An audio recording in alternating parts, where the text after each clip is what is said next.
ازاں جملہ علوم و معارف ہیں جو کامل متبعین کو خوان نعمت فرقانیہ سے حاصل ہوتے ہیں۔ جب انسان فرقان مجید کی سچی مطابعت اختیار کرتا ہے اور اپنے نفس کو اس کے امر و نہی کے بکلی حوالہ کر دیتا ہے اور کامل محبت اور اخلاص سے اس کی ہدایتوں میں غور کرتا ہے اور کوئی اعراض صوری یا مانوی باقی نہیں رہتا، تب اس کی نظر اور فکر کو حضرت فیاض مطلق کی طرف سے ایک نور عطا کیا جاتا ہے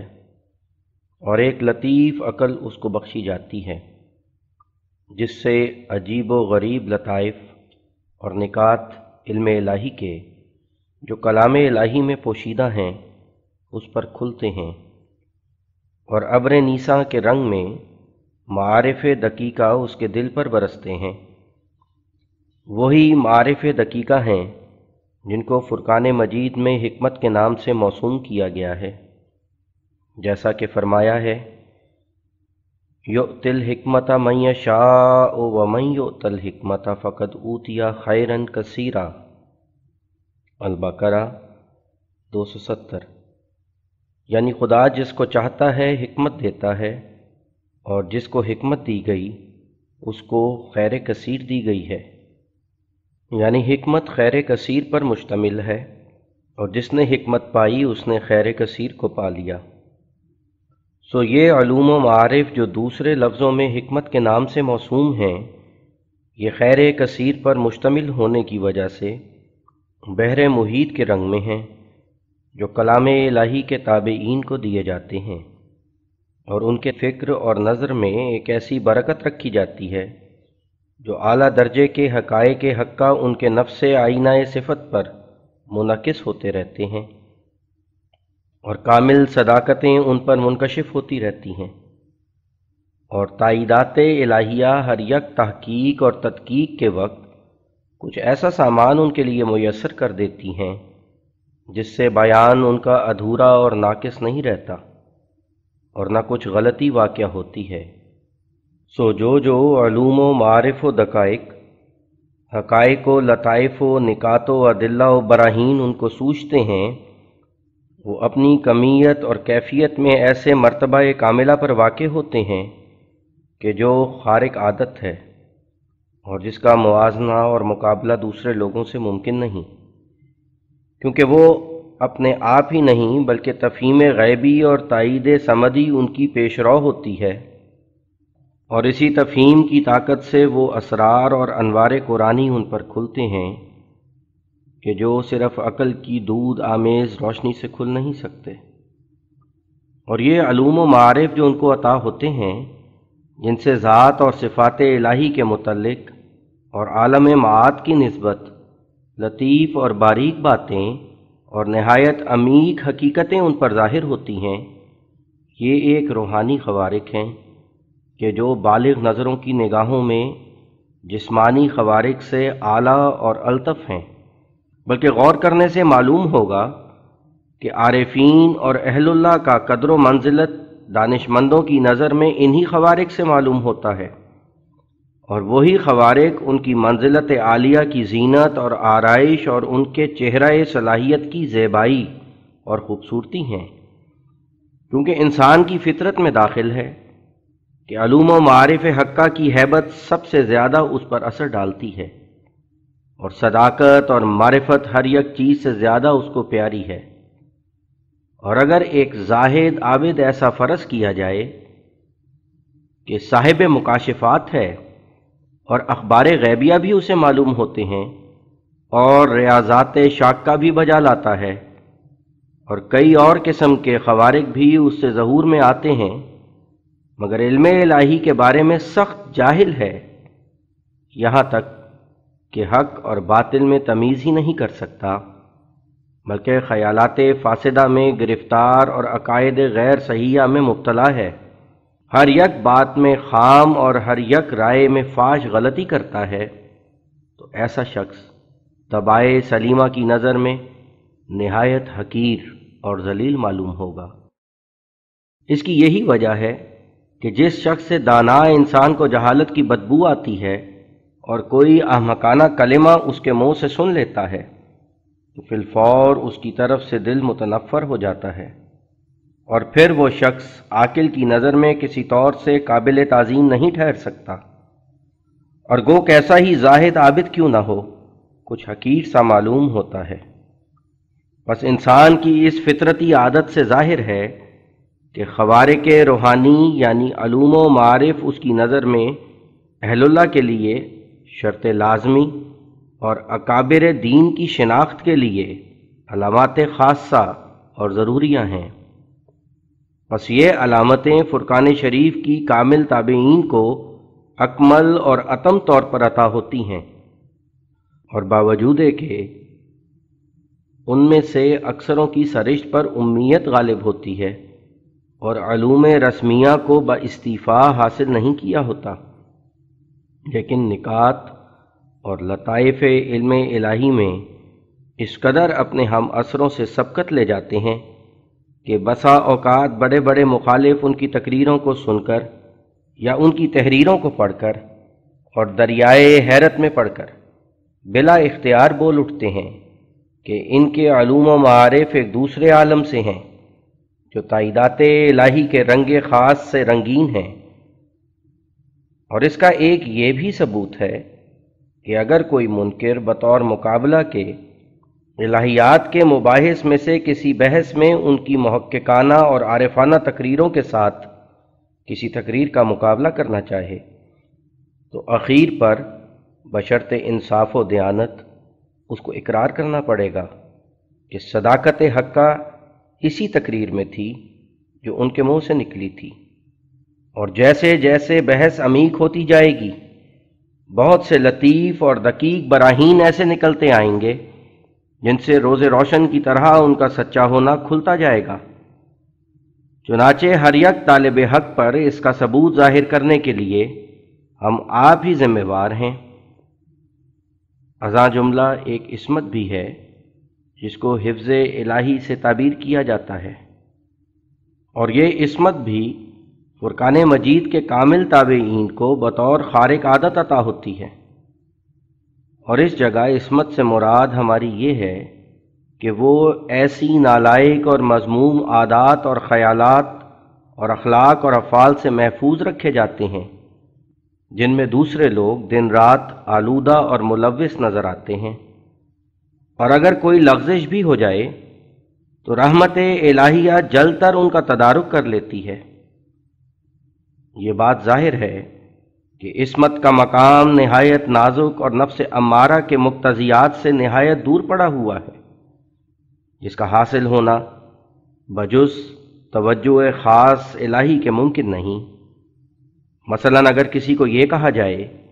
کہ وہ صرف ایک کذب اور دروغ گوئی کی عادت سے اپنے جمیع معاملات اور بیانات اور حرفوں اور پیشوں میں قطعی طور پر باز رہے تو یہ اس کے لیے مشکل اور ممتنع ہو جاتا ہے، بلکہ اگر اس کام کے کرنے کے لیے کوشش اور سعی بھی کرے تو اس قدر موانع اور عوائق اس کو پیش آتے ہیں کہ بالآخر خود اس کا یہ اصول ہو جاتا ہے کہ دنیا داری میں جھوٹ اور خلاف گوئی سے پرہیز کرنا ناممکن ہے، مگر ان سعید لوگوں کے لیے کہ جو سچی محبت اور پرجوش ارادت سے فرقان مجید کی ہدایتوں پر چلنا چاہتے ہیں، صرف یہی امر آسان نہیں کیا جاتا کہ وہ دروغ گوئی کی کبیح عادت سے باز رہیں، بلکہ وہ ہر ناکردنی اور ناگفتنی کے چھوڑنے پر قادر مطلق سے توفیق پاتے ہیں، اور خدائے تعالیٰ اپنی رحمت کاملہ سے ایسی تقریبات شنیعہ سے ان کو محفوظ رکھتا ہے جن سے وہ ہلاکت کے ورطوں میں پڑیں، کیونکہ وہ دنیا کا نور ہوتے ہیں، اور ان کی سلامتی میں دنیا کی سلامتی اور ان کی ہلاکت میں دنیا کی ہلاکت ہوتی ہے۔ اسی جہت سے وہ اپنے ہر یک خیال اور علم اور فہم اور غضب اور شہوت اور خوف اور طمع اور تنگی اور فراخی اور خوشی اور غمی اور اس اور یسر میں تمام نالائق باتوں اور فاسد خیالوں اور نادرست علموں اور ناجائز عملوں اور بے جا فہموں اور ہر یک افراط اور تفریط نفسانی سے بچائے جاتے ہیں، اور کسی مذموم بات پر ٹھہرنا نہیں پاتے، کیونکہ خود خداوند کریم ان کی تربیت کا متکفل ہوتا ہے، اور جس شاخ کو ان کے شجرہ طیبہ میں خشک دیکھتا ہے اس کو فی الفور اپنے مربیانہ ہاتھ سے کاٹ ڈالتا ہے، اور حمایت الہی ہر دم اور ہر لحظہ ان کی نگرانی کرتی رہتی ہے، اور یہ نعمت محفوظیت کی جو ان کو عطا ہوتی ہے یہ بھی بغیر ثبوت نہیں، بلکہ زیرک انسان کسی قدر صحبت سے اپنی پوری تسلی سے اس کو معلوم کر سکتا ہے۔ ازاں جملہ ایک مقام توکل ہے جس پر نہایت مضبوطی سے ان کو قائم کیا جاتا ہے، اور ان کے غیر کو وہ چشمہ صافی ہرگز میسر نہیں آ سکتا، بلکہ انہی کے لیے وہ خوشگوار اور موافق کیا جاتا ہے، اور نور معرفت ایسا ان کو تھامے رہتا ہے کہ وہ بسا اوقات طرح طرح کی بے سامانی میں ہو کر اور اسباب عادیہ سے بکلی اپنے تئیں دور پا کر پھر بھی ایسی بشاشت اور انشراح خاطر سے زندگی بسر کرتے ہیں اور ایسی خوشحالی سے دنوں کو کاٹتے ہیں کہ گویا ان کے پاس ہزارہا خزائن ہیں۔ ان کے چہروں پر تونگری کی تازگی نظر آتی ہے اور صاحب دولت ہونے کی مستقل مزاجی دکھائی دیتی ہے، اور تنگیوں کی حالت میں بکمال کشادہ دلی اور یقین کامل اپنے مولا کریم پر بھروسہ رکھتے ہیں۔ سیرت ایثار ان کا مشرب ہوتا ہے اور خدمت خلق ان کی عادت ہوتی ہے، اور کبھی ان کے باز ان کی حالت میں راہ نہیں پاتا، اگرچہ سارا جہان ان کا عیال ہو جائے، اور فی الحقیقت خدائے تعالیٰ کی ستاری مستوجب شکر ہے جو ہر جگہ ان کی پردہ پوشی کرتی ہے،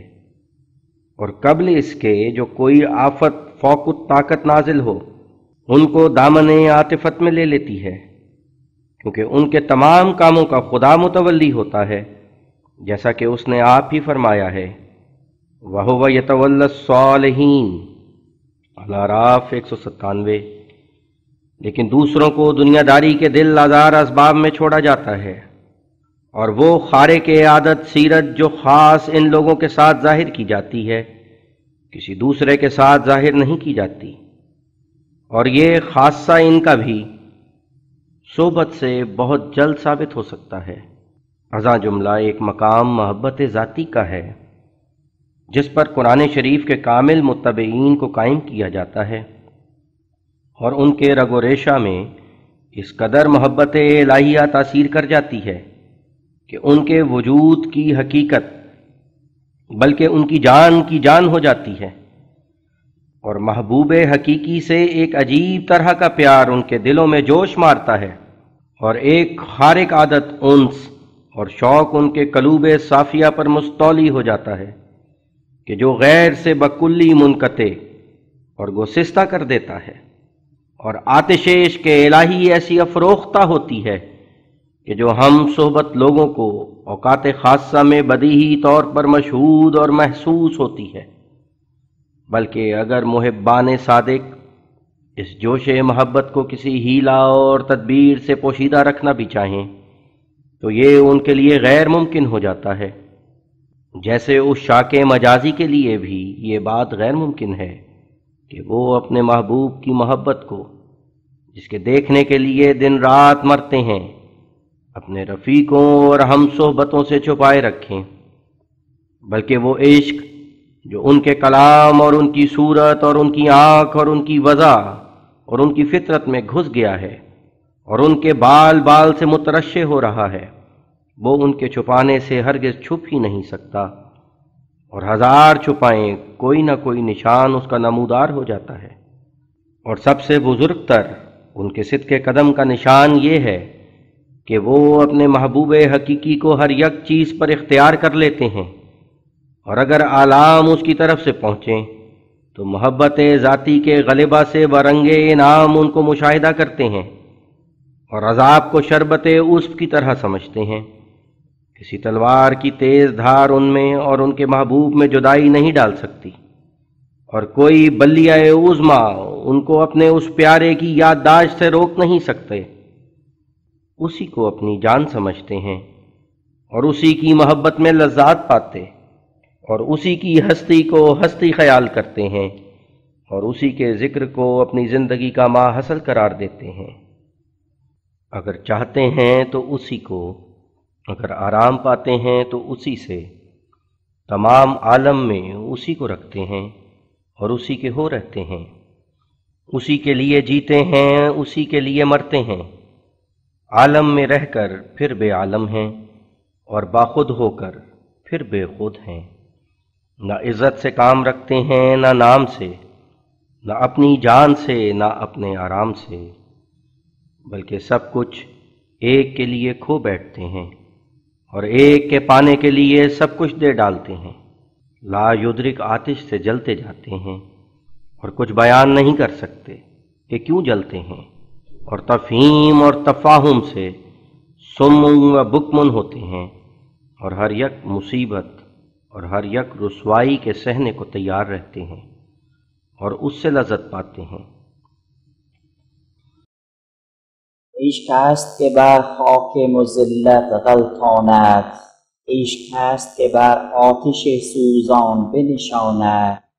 کس بهر کسی سر ندهد جان نفشاند، عشق است که این خار به صد صدق گناند۔ ازاں جملہ اخلاق فاضلہ ہیں، جیسے سخاوت، شجاعت، ایثار، علو، ہمت، وفور، شفقت، حلم، حیا، مودت، یہ تمام اخلاق بھی بوجہ احسن اور انسب انہی سے صادر ہوتے ہیں، اور وہی لوگ بیمن مطابعت قرآن شریف و وفاداری سے اخیر عمر تک ہر یک حالت میں ان کو بخوبی اور شائستگی انجام دیتے ہیں، اور کوئی ان کے باز خاطر ان کو ایسا پیش نہیں آتا کہ جو اخلاق حسنہ کی کما ینبغی صادر ہونے سے ان کو روک سکے۔ اصل بات یہ ہے کہ جو کچھ خوبی علمی یا عملی یا اخلاقی انسان سے صادر ہو سکتی ہے وہ صرف انسانی طاقتوں سے صادر نہیں ہو سکتی، بلکہ اصل موجب اس کے صدور کا فضل الہی ہے۔ بس چونکہ یہ لوگ سب سے زیادہ مورد فضل الہی ہوتے ہیں، اس لیے خود خداوند کریم اپنے تفضلات نامتناہی سے تمام خوبیوں سے ان کو متمتع کرتا ہے، یا دوسرے لفظوں میں یوں سمجھو کہ حقیقی طور پر بجز خدائے تعالیٰ کے اور کوئی نیک نہیں، تمام اخلاق فاضلہ اور تمام نیکیاں اسی کے لیے مسلم ہیں۔ پھر جس قدر کوئی اپنے نفس اور ارادت سے فانی ہو کر اس ذات خیر محض کا قرب حاصل کرتا ہے، اسی قدر اخلاق الہیہ اس کے نفس پر منعکس ہوتی ہیں۔ بس بندے کو جو خوبیاں اور سچی تہذیب حاصل ہوتی ہے وہ خدا ہی کے قرب سے حاصل ہوتی ہے، اور ایسا ہی چاہیے تھا، کیونکہ مخلوق فی ذات ہی کچھ چیز نہیں ہے، سو اخلاق فاضلہ الہیہ کا انعکاس انہی کے دلوں پر ہوتا ہے کہ جو لوگ قرآن شریف کا کامل اتباع اختیار کرتے ہیں، اور تجربہ صحیحہ بتلا سکتا ہے کہ جس مشرب صافی اور روحانی ذوق اور محبت کے بھرے ہوئے جوش سے اخلاق فاضلہ ان سے صادر ہوتے ہیں، اس کی نظیر دنیا میں نہیں پائی جاتی۔ اگرچہ منہ سے ہر یک شخص دعویٰ کر سکتا ہے اور لاف و گزاف کے طور پر ہر یک کی زبان چل سکتی ہے، مگر جو تجربہ صحیحہ کا تنگ دروازہ ہے اس دروازے سے سلامت نکلنے والے یہی لوگ ہیں۔ اور دوسرے لوگ اگر کچھ اخلاق فاضلہ ظاہر کرتے بھی ہیں تو تکلف اور تصنع سے ظاہر کرتے ہیں، اور اپنی آلودگیوں کو پوشیدہ رکھ کر اور اپنی بیماریوں کو چھپا کر اپنی جھوٹی تہذیب دکھلاتے ہیں، اور ادنا ادنا امتحانوں میں ان کی کلی کھل جاتی ہے۔ اور تکلف اور تصنع اخلاق فاضلہ کے ادا کرنے میں اکثر وہ اس لیے کرتے ہیں کہ اپنی دنیا اور معاشرت کا حسن انتظام وہ اسی میں دیکھتے ہیں، اور اگر اپنی اندرونی آلائشوں کی ہر جگہ پیروی کریں تو پھر مہمات معاشرت میں خلل پڑتا ہے، اور اگرچہ بقدر استعداد فطرتی کے کچھ تخم اخلاق کا ان میں بھی ہوتا ہے، مگر وہ اکثر نفسانی خواہشوں کے کانٹوں کے نیچے دبا رہتا ہے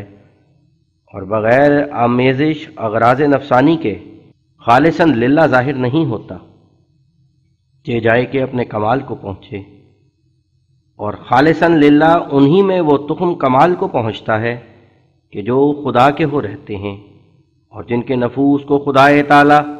غیریت کی لوث سے بکلی خالی پا کر خود اپنے پاک اخلاق سے بھر دیتا ہے، اور ان کے دلوں میں وہ اخلاق ایسے پیارے کر دیتا ہے جیسے وہ اس کو آپ پیارے ہیں۔ بس وہ لوگ فانی ہونے کی وجہ سے تخلق باخلاق اللہ کا ایسا مرتبہ حاصل کر لیتے ہیں کہ گویا وہ خدا کا ایک آلہ ہو جاتے ہیں، جس کی توسط سے وہ اپنے اخلاق ظاہر کرتا ہے، اور ان کو بھوکے اور پیاسے پا کر وہ آب زلال ان کو اپنے اس خاص چشمے سے پلاتا ہے جس میں کسی مخلوق کو علی وجہ الاصالت اس کے ساتھ شرکت نہیں۔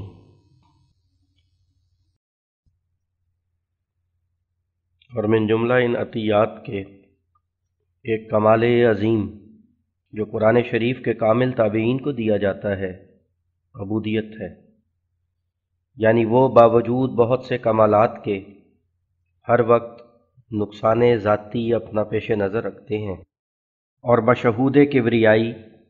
حضرت باری تعالی ہمیشہ تذلل اور نیستی اور انکسار میں رہتے ہیں،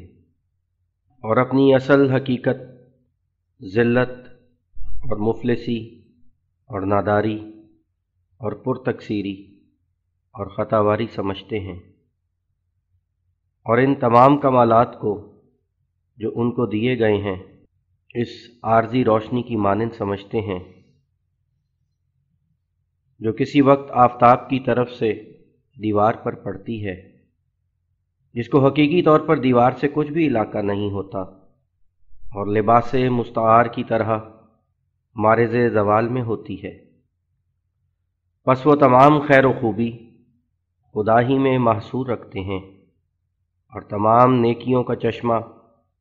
اسی کی ذات کامل کو قرار دیتے ہیں، اور صفات الہیہ کے کامل شہود سے ان کے دل میں حق الیقین کے طور پر بھر جاتا ہے کہ ہم کچھ چیز نہیں ہیں، یہاں تک کہ وہ اپنے وجود اور ارادے اور خواہش سے بکلی کھوئے جاتے ہیں، اور عظمت الہی کا پرجوش دریا ان کے دلوں پر ایسا محیط ہو جاتا ہے کہ ہزارہا طور کی نیستی ان پر وارد ہو جاتی ہے، اور شرک خفی کے ہر یک رگ و ریشے سے بکلی پاک اور منزہ ہو جاتے ہیں۔ اور من جملہ ان عطیات کے ایک یہ ہے کہ ان کی معرفت اور خدا شناسی بذریعہ کشوف صادقہ و علوم لدنیہ و الہامات صریحہ و مکالمات و مخاطبات حضرت عادیت و دیگر خوارق عادت بدرجہ اکمل و اتم پہنچائی جاتی ہے، یہاں تک کہ ان میں اور عالم ثانی میں ایک نہایت رقیق اور شفاف حجاب باقی رہ جاتا ہے، جس میں سے ان کی نظر عبور کر کے واقعات اخروی کو اسی عالم میں دیکھ لیتی ہے، برخلاف دوسرے لوگوں کے کہ جو بباعث پرظلمت ہونے اپنی کتابوں کے اس مرتبہ کاملہ تک ہرگز نہیں پہنچ سکتے، بلکہ ان کی کج تعلیم کتابیں ان کے حجابوں پر اور بھی صدہا حجاب ڈالتے ہیں اور بیماری کو آگے سے آگے بڑھا کر موت تک پہنچاتے ہیں، اور فلسفی جن کے قدموں پر آج کل برہمو سماج والے چلتے ہیں اور جن کے مذہب کا سارا مدار عقلی خیالات پر ہے، وہ خود اپنے طریق میں ناقص ہیں، اور ان کے نقصان پر یہی دلیل کافی ہے کہ ان کی معرفت باوجود صدہا طرح کی غلطیوں کی نظری وجہ سے تجاوز نہیں کرتی اور قیاسی اٹکلوں سے آگے نہیں بڑھتی، اور ظاہر ہے کہ جس شخص کی معرفت صرف نظری طور تک محدود ہے اور وہ بھی کئی طرح کی خطا کی آلودگیوں سے ملوث، وہ شخص بمقابلہ اس شخص کے جس کا عرفان